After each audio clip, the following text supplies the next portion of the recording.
Olá pessoal, eu sou o professor Douglas Maioli e venho nesse vídeo começar a resolver algumas questões da disciplina de elementos de álgebra lá do pessoal da Univesp, da licenciatura em matemática, o pessoal que entrou em 2020 está fazendo essa disciplina de elementos de álgebra e vamos começar a corrigir algumas questões.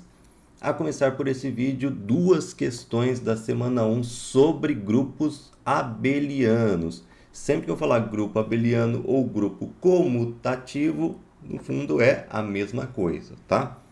Vamos ler a questão e vamos tentar resolver ela.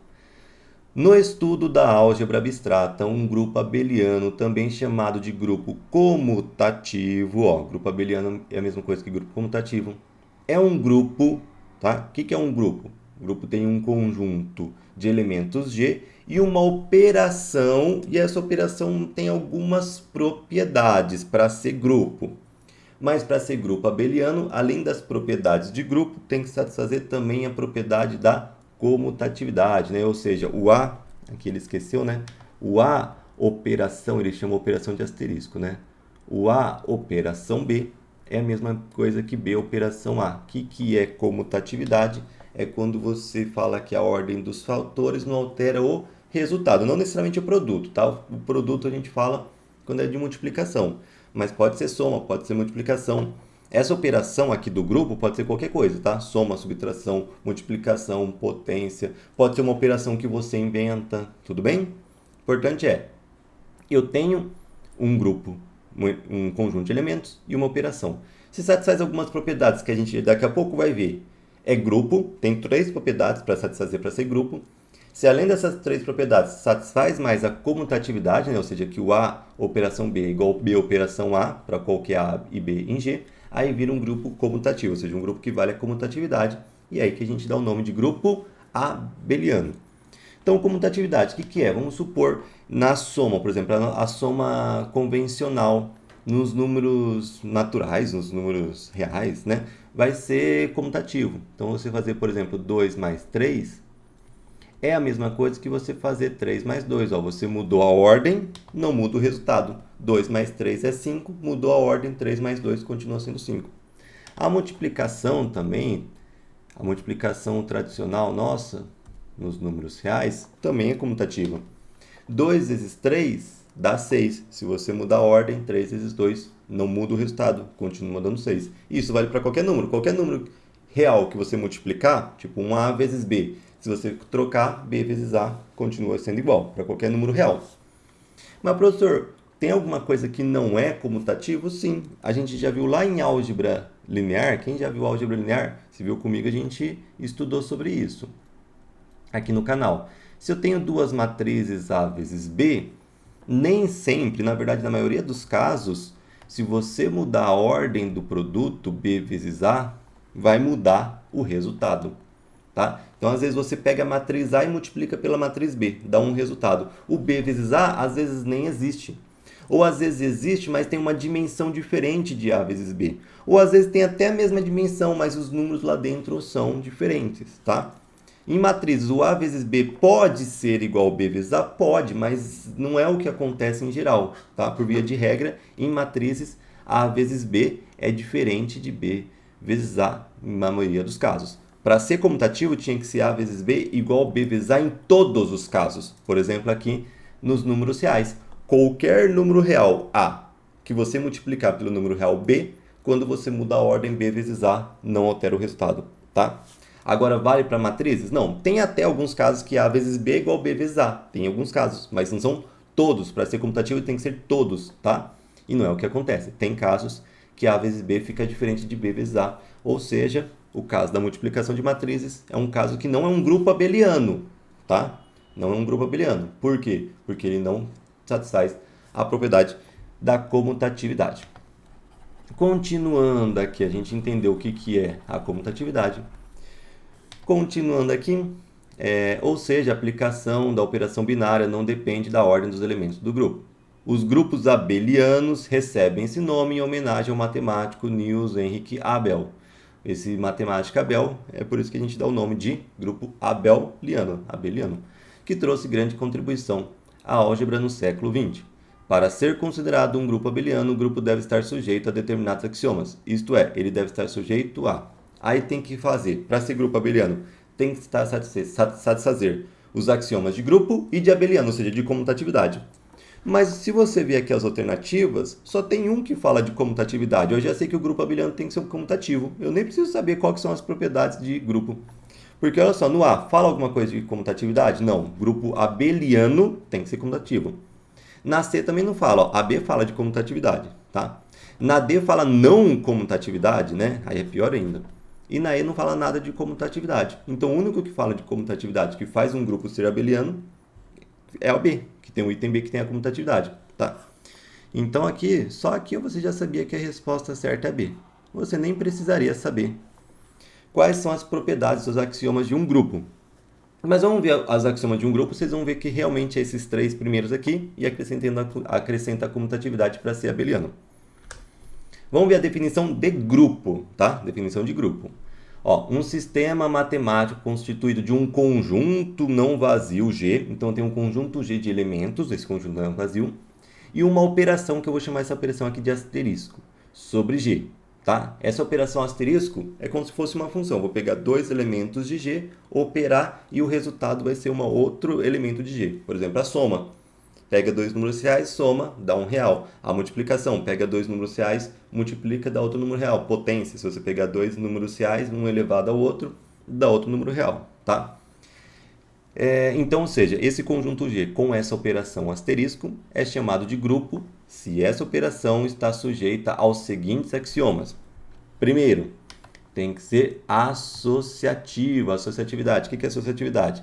Então, eu tenho três elementos do conjunto, tá? O A, o B e o C. Se você fazer primeira operação A com B e o resultado você faz com C, ó, você faz a operação A com B e depois o resultado faz com C. É o mesmo resultado que se você fazer o B com C, B operação C e depois o A, tá? Então você faz aqui, ó, A operação B, o resultado você faz a operação C.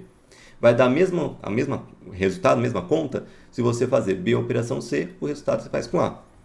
Por exemplo, vamos pegar a soma, lá nos números reais.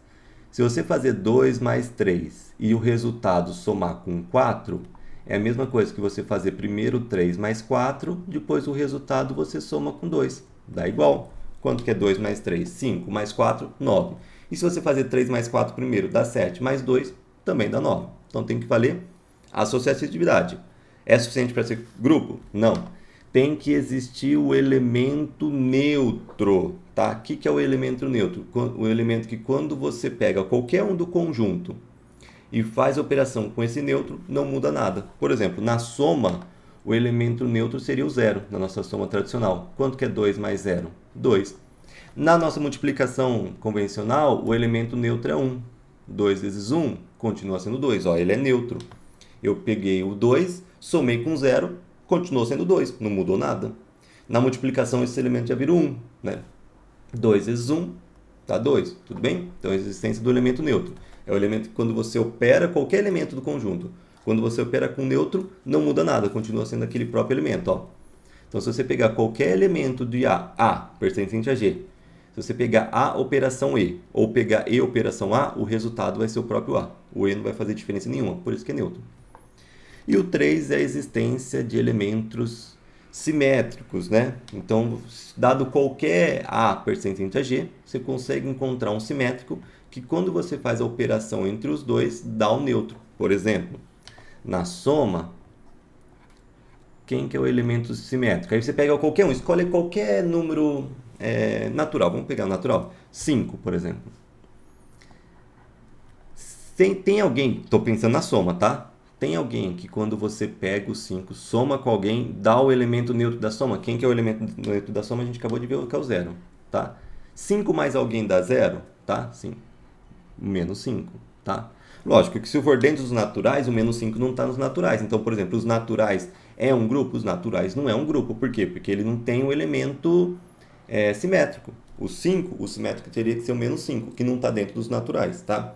Mas se eu pensar, por exemplo, nos inteiros, os inteiros já seriam um grupo? Sim, os inteiros seriam um grupo, porque os inteiros vale a associatividade. Os inteiros na soma, por exemplo, inteiro com soma, vale a associatividade.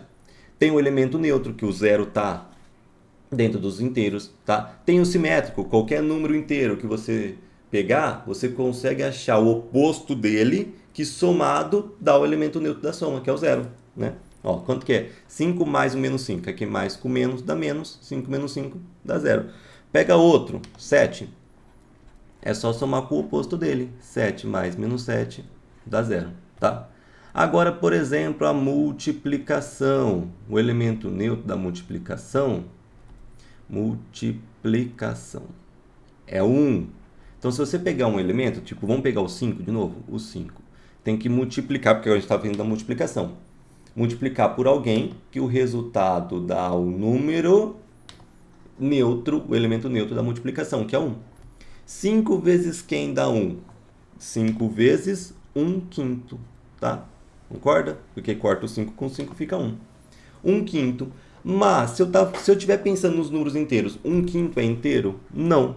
Então, os números inteiros com a multiplicação, a gente viu que os inteiros com a soma é grupo. Os números inteiros com a multiplicação é grupo? Não é grupo. Por quê? Os inteiros com a multiplicação, ele é associativo? A multiplicação dos números inteiros é associativo? Sim. Os números inteiros têm um neutro da multiplicação tradicional?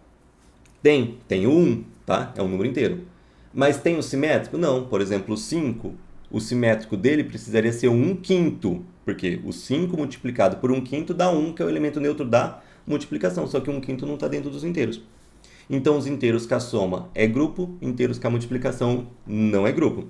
Mas se você pensar, por exemplo, nos números racionais, expandir para os racionais com a multiplicação, ou os reais, né, com a multiplicação, já torna grupo, tá? Por quê? Se você pegar um número real, por exemplo, ou racional, pode ser também, serve, e você pegar o 1 sobre ele, vai ser racional. No caso, se eu pegar um racional, né? Ou se eu pegar um real, 1 sobre ele continua sendo real. Então, se você pegar, por exemplo, vamos para os reais, o π. Quem que é o oposto do π? O inverso do π é 1 sobre π, né? Que é o simétrico. Então, 1 vezes 1 sobre π dá 1, tá? Então, beleza, os números reais com a multiplicação é grupo. Então, para ser grupo tem que ser, vale a associatividade, mas lembra, você viu que eu tenho que pensar grupo e operação, tá? Porque, por exemplo, os inteiros com a soma é grupo, com a multiplicação já não é. Então, só falar inteiro é grupo? Depende, qual que é a operação. Agora, você falar multiplicação é grupo? Depende, qual que é o conjunto. Multiplicação nos inteiros não é grupo, multiplicação nos racionais é grupo.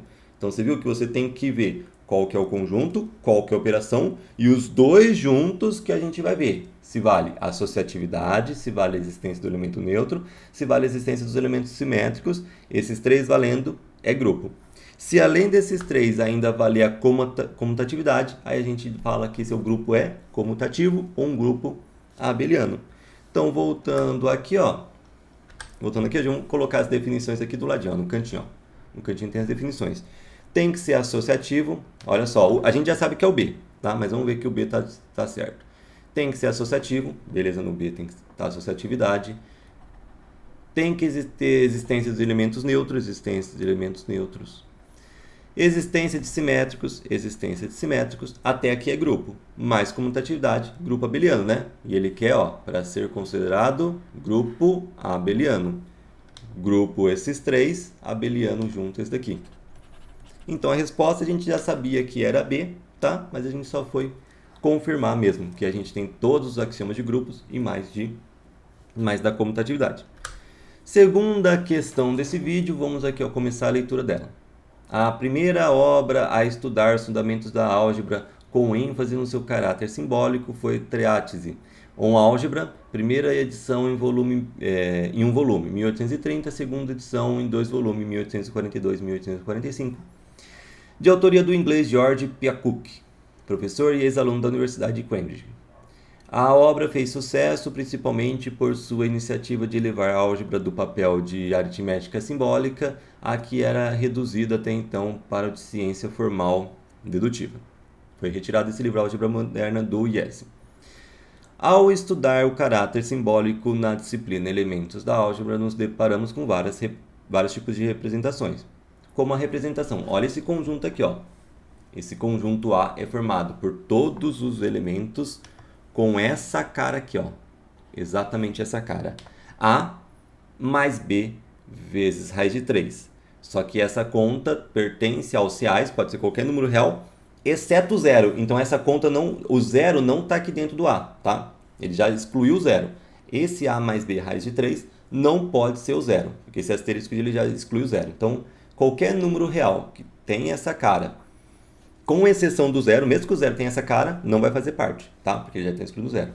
Tal que, aí ele vai colocar uma restrição. O a e o b têm que pertencer aos números racionais, tudo bem? Então você vai pegar dois números racionais, a e b, e aí você vai pegar todos os números que têm a cara a racional mais b racional vezes raiz de 3, mas essa conta não pode ser o zero já foi excluído. A respeito do conjunto citado, analise as seguintes proposições. A é um grupo multiplicativo abeliano? Será que esse A é um grupo abeliano? Ele já fala, um grupo multiplicativo, ou seja, será que se eu pegar o conjunto A, esses elementos que tem essa cara, A mais B raiz de 3, mas ele não pode ser o zero, e o A e B tem que ser racional.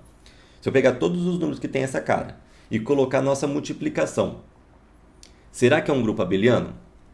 Primeiro, vamos ver se vale a comutatividade? Depois a gente vê as três propriedades do grupo, tá? Mas vamos ver se vale a comutatividade? Vou pegar aqui dois elementos quaisquer. Vou pegar aqui A mais B vezes raiz de 3. E o A e o B são racionais, tá? E vou pegar outro número que tem essa cara. Eu vou pegar outro racional que eu vou chamar de A1. E eu vou pegar outro racional que eu vou chamar de B1. Raiz de 3. Tá? Vocês concordam que esses dois números são reais? Porque se você pegar um racional, ó, raiz de 3 vezes um racional, dá real. Somar com outro racional, também dá real, porque o B, o A e o B, se são racionais, são reais. Se você pega dois números reais e multiplica e soma com outro número real, continua sendo real, tá? Então, no fundo, esses dois números são reais. Os números reais que a multiplicação é comutativo, ou seja, se você pegar e multiplicar nessa ordem, ou você multiplicar mudando a ordem, fica igual? Fica igual, porque os números reais são comutativos. Beleza. Então, se eu pegar esse conjunto com a multiplicação, é comutativo. Mas tem que ver se ele é um grupo, beleza? Se for um grupo, é grupo comutativo, vai ser grupo abeliano. Mas vamos ver se é um grupo. Lembra que para ser um grupo, ó, vou mostrar aqui, ó, para ser grupo, tem que valer associatividade, tem que valer existência do elemento neutro, tem que valer existência de simétricos. Vamos lá, primeiro, existência associatividade. Esses números são reais. Os números reais com a multiplicação é associativo, tá? Então aqui a associatividade já vale. Se eu sei que a multiplicação com os números reais é associativo, se eu pegar uma parte dos números reais, continua sendo associativo, tá? Então o que eu vou ver? Será que tem um elemento neutro? Quem que é o elemento neutro da multiplicação? 1. Será que o 1 pertence a esse A? Sim. É só você pegar o A igual a 1, A igual a 1.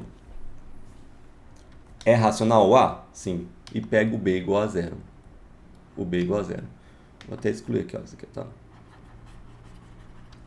B igual a 0. Troca aqui o A por 1 e o B por 0. 0 vezes raiz de 3 é 0. Fica 1. Ou seja, o 1 tem essa carinha aqui? Tem. Quando o A é 1, quando o B é 0. Tá? Então, 1 pertence ao conjunto A. Então, beleza. O elemento neutro multiplicativo está no conjunto A? Tá. Já satisfez duas propriedades. Vamos lá. Já sei que é associativo, tá? Porque os reais com a multiplicação é associativo. Então, o A, que é uma parte dos reais com a multiplicação, também é associativo. O elemento neutro da multiplicação é 1, e eu vi que o 1 tem a carinha, o 1 está dentro do conjunto do A. Agora vai ser a parte um pouquinho mais difícil, que é para ver se existem elementos simétricos. Como que eu vejo? Então, vou pegar um elemento qualquer desse conjunto A, que é esse daqui, ó. A mais B raiz de 3. Tá. Será que se eu multiplicar esse número por 1 sobre A mais B, será não? Porque esse daqui eu vou afirmar já que é verdade, tá? Se eu multiplicar por esse daqui, dá 1, beleza? Porque você corta esse A mais B raiz de 3 com esse A mais B raiz de 3, dá 1. Tá. Esse elemento é o inverso desse, tá? Seria o simétrico desse, ou seja, seria esse vezes quem que dá 1, que dá o elemento neutro. É isso daqui, tá? Mas a pergunta é, será que isso daqui pertence a A? Ou seja, será que o inverso desse elemento pertence a A? Eu peguei um elemento qualquer de A, o inverso dele eu sei que é isso. Mas será que isso também está em A? Por quê? Se não tiver, já não vai ser grupo, muito menos abeliano. Falso. Se esse tiver, era o axioma que faltava para ver, que era um grupo. Então, eu tenho que provar que isso daqui, ó, 1 sobre A mais B raiz de 3, mais B raiz de 3, está em A. Como que eu vejo que está em A? Tem que escrever dessa carinha aqui, ó.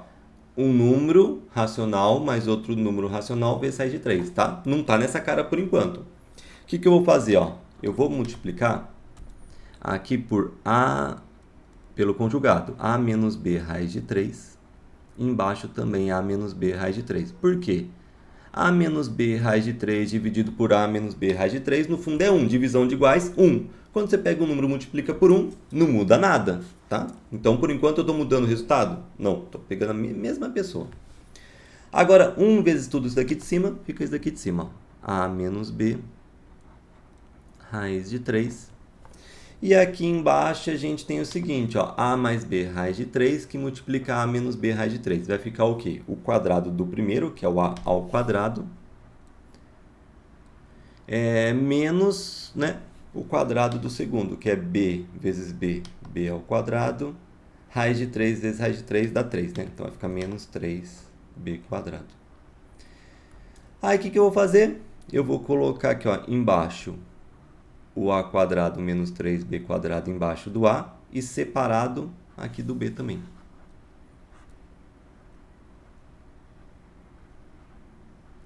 E aqui eu vou ter o raiz de 3. Aí é só você ver, ó, que se você trocar isso daqui, ó, A sobre A ao quadrado menos 3B quadrado, isso daqui é tudo número racional, concorda? Porque se o A é racional, o B é racional, porque esse carinha aqui, ó, pertence ao A, tá? Para pertencer ao A, o A e o B tinha que ser racional. O A e o B é racional, o que a gente tem? B é racional, B quadrado continua racional, multiplica por 3 continua racional, o A é racional, o A ao quadrado continua racional, subtração de 2 racionais é racional, divisão de 2 racionais é racional. Então essa conta tudo é 1, eu vou chamar aqui de A1. 1 a 1 racional, tá? E tudo isso daqui também é racional. O menos B sobre A ao quadrado menos 3B quadrado também vai ser racional. Vou chamar tudo isso daqui de B1. Então, perceba que esse daqui, que eu chamei de A1, que é um racional... Desculpa, gente. Mas esse daqui que eu vou chamar de B1, que também é racional, deixei de fora só o raiz de 3, tem essa cara, ó. Então, esse cara, eu peguei um cara genérico do A. Eu vi que o inverso dele tem que ser esse. E eu fiz umas contas e cheguei que o inverso pode ser escrito dessa forma. Um racional, que é esse racional com essa cara, mais outro racional, que é essa cara e esse outro racional, raiz de 3. Ou seja, ele tem a carinha dos elementos de A. Ele pertence a A. Então, o inverso, né, ou seja, o simétrico ali, pertence a A. Então, beleza. Esse A com a multiplicação vale a associatividade, vale a existência do elemento neutro, vale a existência do simétrico, é grupo. Vale comutatividade, é grupo abeliano. Então, isso daqui é verdade. Esse é um grupo abeliano. O 2 tá na cara que é verdade. Ó, qualquer combinação do tipo A mais B raiz de 3 diferente de zero é o que está escrito aqui. Ó. Quem que é o conjunto A? São da forma A mais B raiz de 3. Pode ser qualquer real diferente de zero. Ó. Ou seja, tem que ser diferente de zero. Com A e B racional. Com A e B racional. São exemplos desse conjunto. O que está escrito aqui na definição é o que está escrito aqui. Um pouquinho diferente, mas é a mesma coisa. Tá? Então, isso é verdade. E a 3. Todo número racional pertence ao conjunto A. Isso é falso. Por quê? Porque o zero é racional. O zero está em A? Não, ó, ele já está na cara. Ó. Aí ele fala, ó, o zero não está aqui. São todo mundo com essa cara, todos os reais com essa cara, menos o zero. Então, o zero não está aqui. O zero é racional, então, ou seja, eu posso falar que todos os racionais pertencem ao A? Não, porque tem um, né, que não pertence. Então, é falso, né? Eu não posso afirmar que todos pertencem porque eu tenho um que não pertence. É correto afirmar, então, onde que é correto? 1 e 2, né? 1 e 2 apenas. E com isso a gente finaliza essa segunda questão. Espero que tenham gostado. Abraços e bons estudos a todos.